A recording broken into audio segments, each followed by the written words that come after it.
The book of James, chapter 1, starting in verse 12.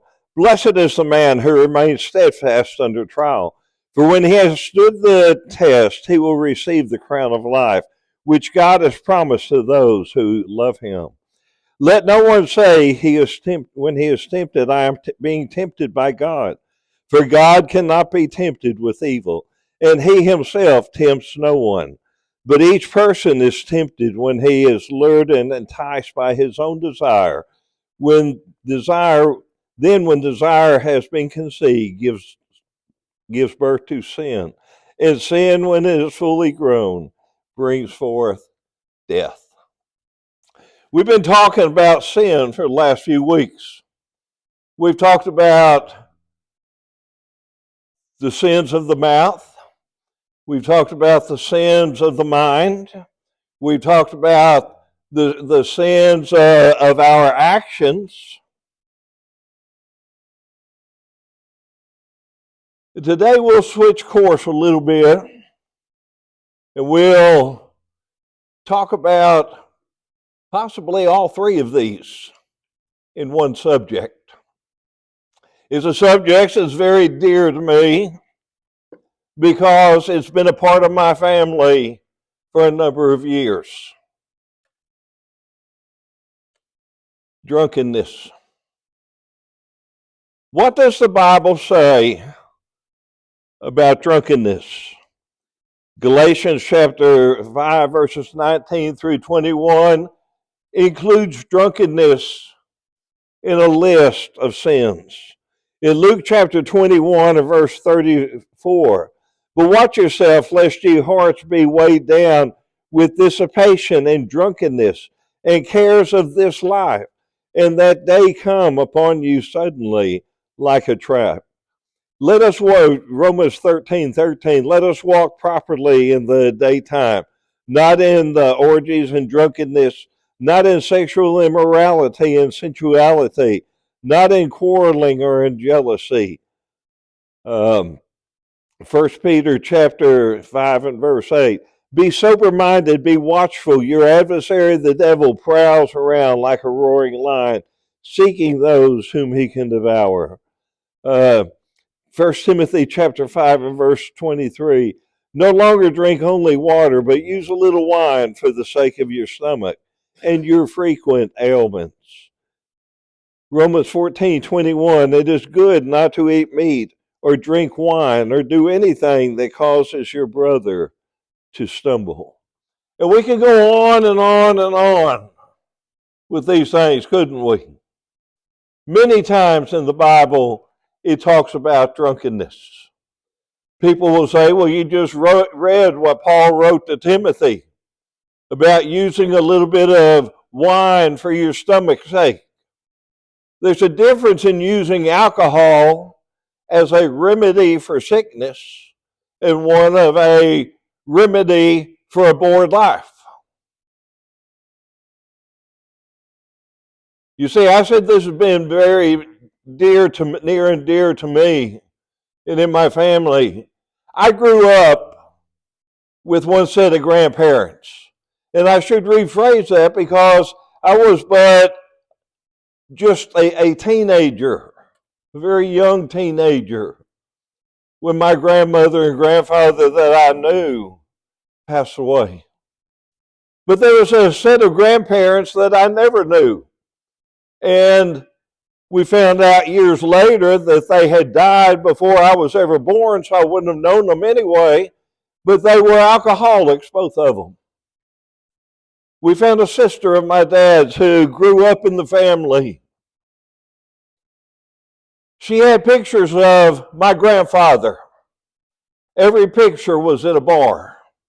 And his favorite picture of all of them was standing there at the urinal, turned with his head around with a big grin on his face.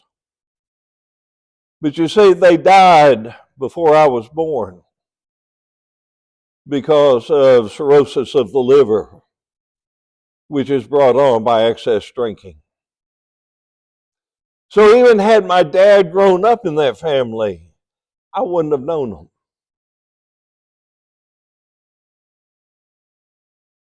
I had a brother who died just almost 2 years ago, January 6th of 2024.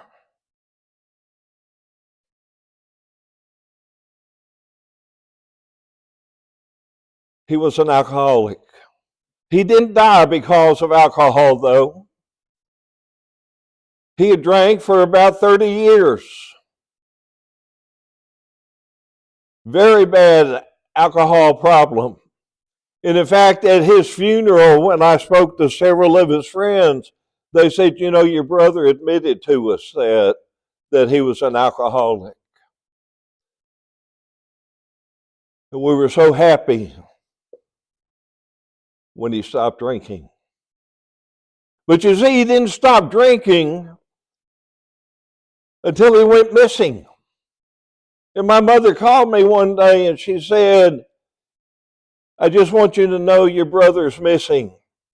And I talked to his wife and she said there was a possibility that he was dead.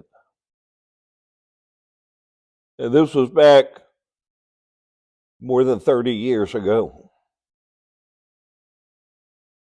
He was found the next day in an apartment building with 4 bottles of alcohol surrounding him, laying there in his own urine, his own secretion, and his own vomit.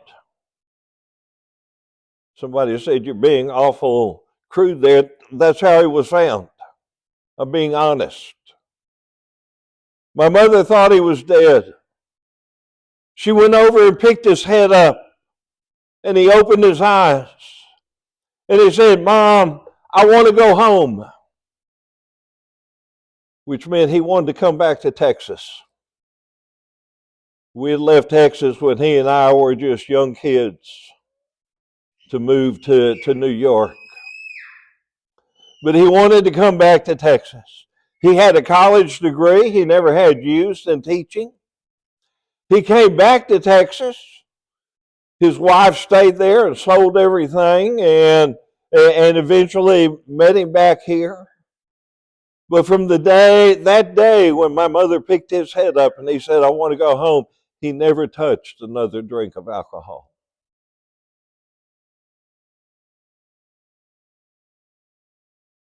But oh, the problems that we had in our family because of that alcohol. When does anyone become an alcoholic? I believe they become an alcoholic on the very first drink. Why would I say that? Because if they hadn't had the first, they wouldn't have had the second, or the third, or the fourth, or the fifth.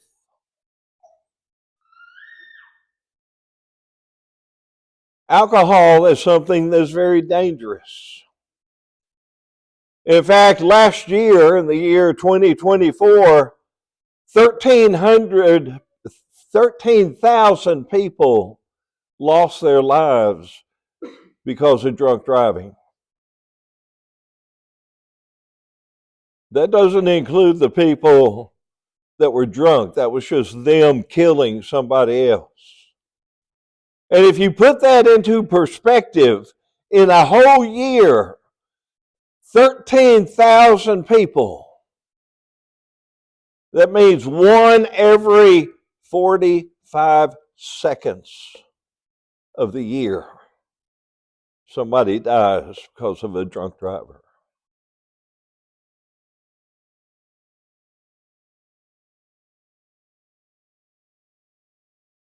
Does that sunk in?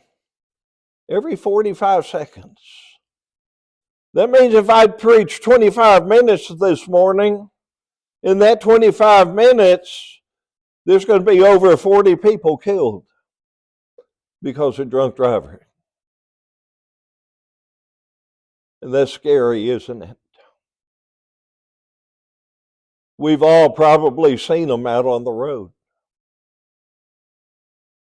But what does alcohol do to the families? I've talked to many families, especially families where either the mother or the father is an alcoholic. Many times alcohol leads to financial troubles in a relationship. Alcohol leads to divorce. And alcohol leads to there being a single family or a single parent family because of the death of the one that's an alcoholic. God warns about alcohol and the dangers of it. Why is it that we have such a problem? I think a lot of time it's because we want to be like everybody else. Paul told Timothy, he said, there's a time coming when people are going to want preachers to scratch the itch in their ear. I had a professor in college at a Christian school who led a business team. They went out to Las Vegas every year.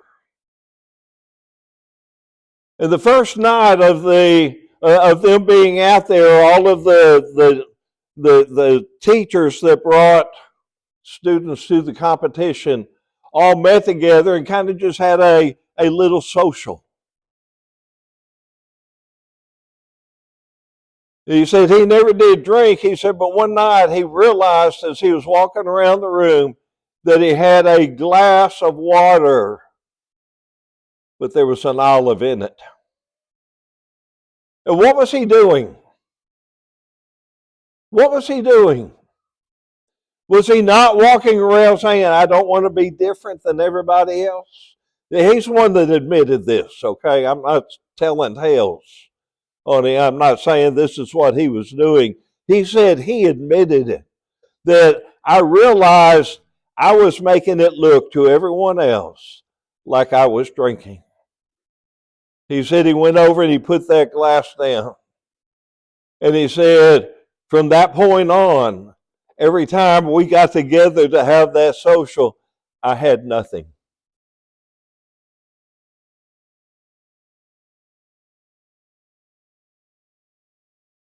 What happens when we want to be like everybody else?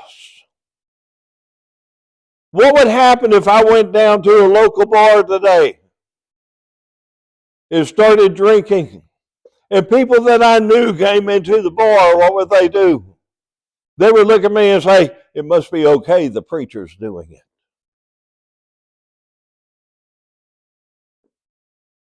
I had a man that was a member of a denominational church. And he was talking about their preacher and them having a going away party for him. He said, I lost a lot of respect for that man when he walked over to the cooler and reached out, pulled out a beer and started drinking it. I said, why did you lose respect for him? Because he was drinking. I said, do you lose respect for all those others that were doing it too? Well, no, we can do it. No. What's good for the goose is good for the gander. That was a saying of my mother's.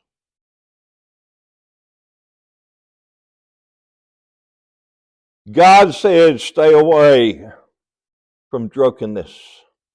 Stay away from things that will cause you drunkenness, wine, and strong drink. Mentioned many times in the Bible. Granted, there are some times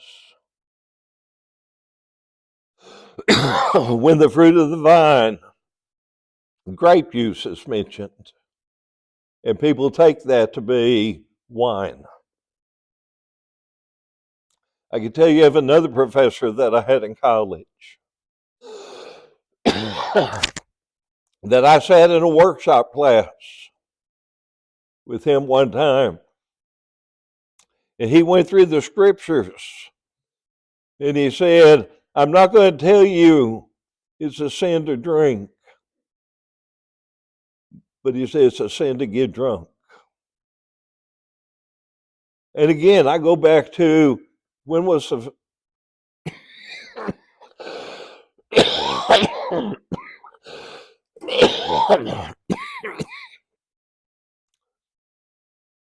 When did somebody become drunk? Thank you. Was it on the first drink? But the first drink led to it, didn't it?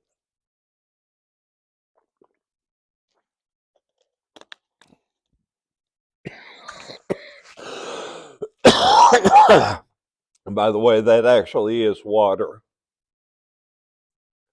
in the glass I was drinking, or the plastic bottle I was drinking from. It hasn't helped the tickle in my throat yet, though.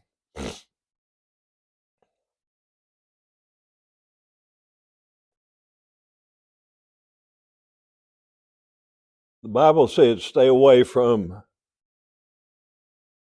strong drink and wine.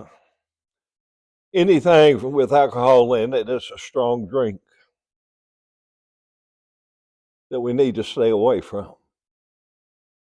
Many of us, most of us probably, have had alcohol in the past and probably didn't even know it. Many cough medicines have alcohol in it. And it helps you with your sickness. But you know what else it can do? It can trigger something in an alcoholic to make them go back to drinking. But people always say, well, it's not my fault, it's somebody else's. What did we read in James? James said that we sin when? When we desire to be like everybody else.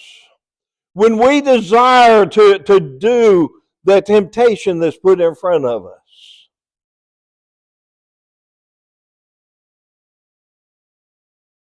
How many of us would like to have somebody come up to us and say, it's because I saw you drinking that I started drinking?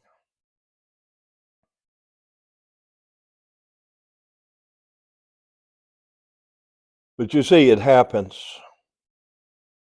That's how my brother got started drinking. He didn't learn it at home. It's my understanding that alcoholism skips a generation. My dad's parents were alcoholics, which meant that my generation, my brothers and my sisters, my cousins on my dad's side, would probably not be alcoholics. But our children, my children, would have the opportunity.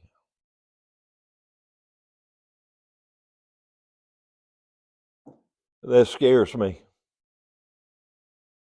I don't want my children to be an alcoholic. I want them to stay away from alcohol. That's what we taught them all of their lives.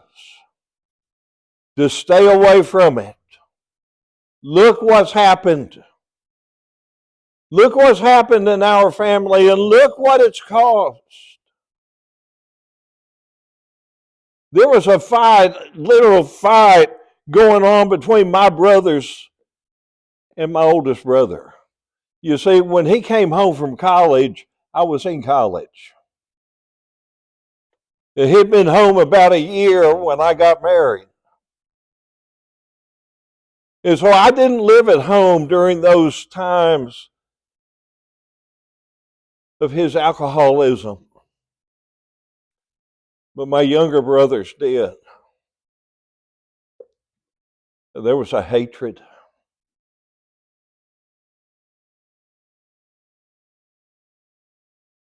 Do I hate alcohol? Yes, I do. Because although I wasn't at home, I received phone calls. And was told everything that was going on. I hated I wasn't there to help. When they live in New York and I live in Florida, it's kind of hard to get there. real quick.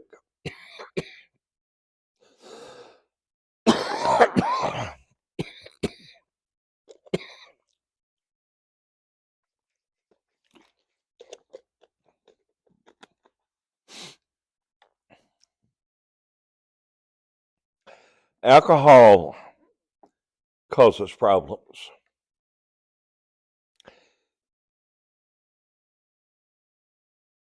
We must stay away from it. Many times throughout the Bible, drunkenness is talked about. And people say you can drink, you just can't get drunk. In America, the state of Texas, and I believe it's the same in every state in America, you're not considered drunk until you're at 0.08% in your blood system. But you know, not everybody can handle what everybody else can.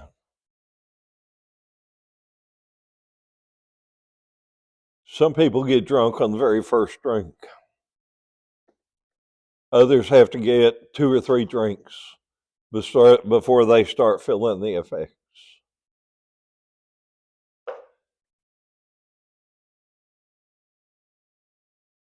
If I want to be the example of people in life about alcohol, I don't ever want them to say, Tony said it was all right. I don't want them to say, well, Tony did it, so we can too. Alcohol is something that's very dangerous. It's dangerous for us in life, and it's dangerous for us in our afterlife. Because it's one thing that could keep us out of heaven. 1 Corinthians chapter 6, verses 19 through 20. Or do you not know that your body is the temple of the Holy Spirit within you, whom you have from God? You are not your own, for you were bought with a price. So glorify God in your body. I've seen a lot of drunk people, and I've seen them not glorifying God. I've seen them doing just the opposite.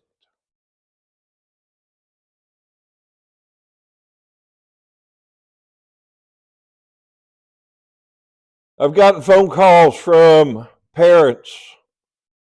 Please talk to my son. Please talk to my daughter. I've gotten phone calls at 2, 3, 4 o'clock in the morning from individuals. Can you come meet me? And I go and meet them, and they're falling over drunk.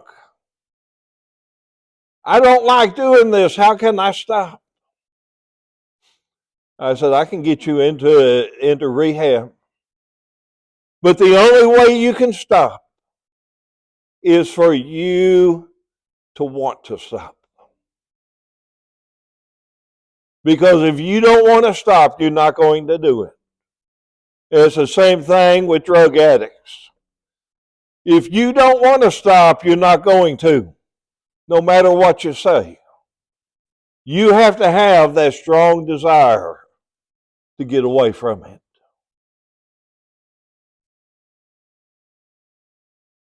Alcohol is dangerous.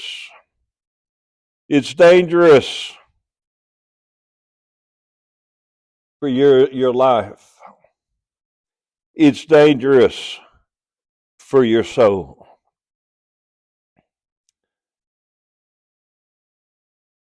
We must abstain from strong drink and wine.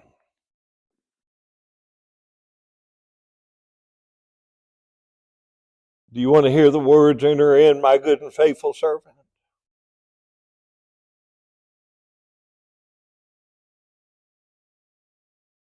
Just because many people that have been drunk does not die in an accident.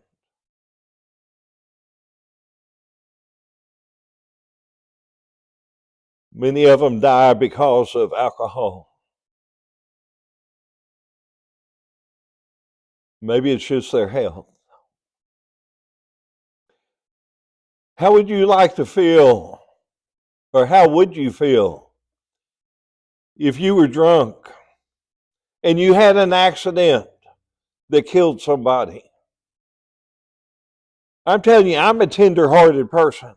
If I had an accident that killed somebody, even if it was their fault, and they died, I don't know that I could drive again. I would feel so bad. This is what I did. No, I didn't do it. They did. But especially if I was drunk and I killed somebody, how bad would I feel?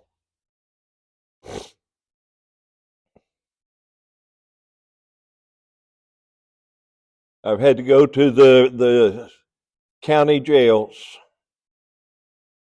the places that I've preached at many times, because a member of the church had been stopped for drunk driving. DUI. I thought I was okay. My answer to them, you were not okay after the first drink.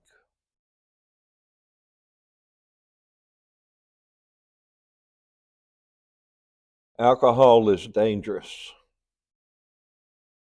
It's a drug.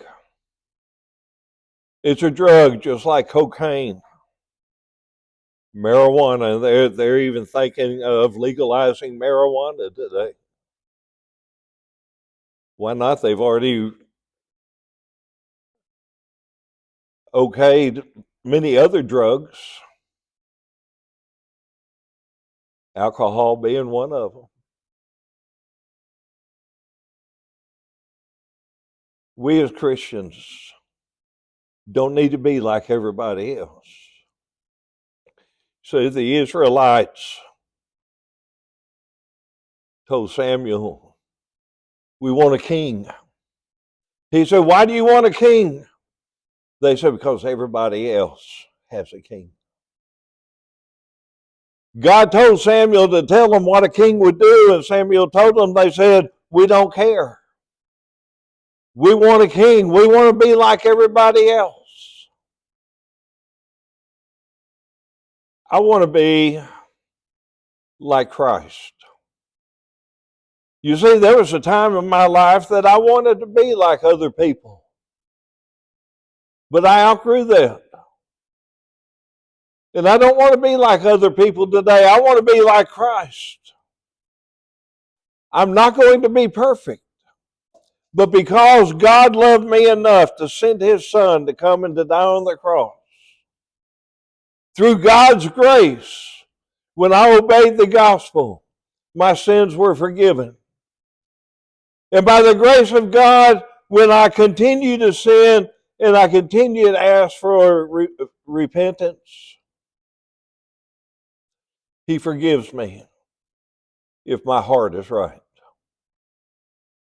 If I walk in the light as He is in the light, His blood continually cleanses me.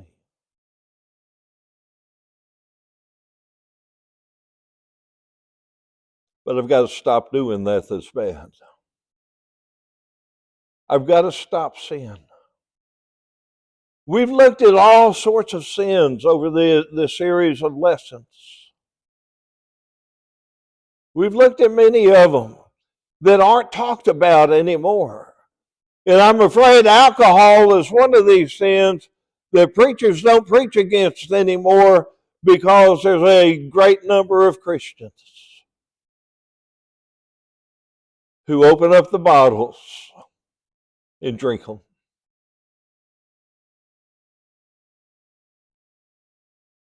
Let's not be another statistic. Let's not be another number. Let's understand what alcohol will do. and how it affects our body, and how not only it can kill our body, but our soul, where our soul spends eternity in hell. I want to go to heaven, don't you? I want to give God the glory for my life. I don't want to turn around in a bar at the urinal and smile and say, that's my favorite picture of all time. Because that's not giving God glory. Was giving God glory is living our life according to His Word and being the Christian that He wants us to be. Preachers can preach. It's okay to social drink. Preachers can preach. It's okay if you drink only in your house. I'm not going to do that. I'm going to preach what alcohol can do and what it will do to families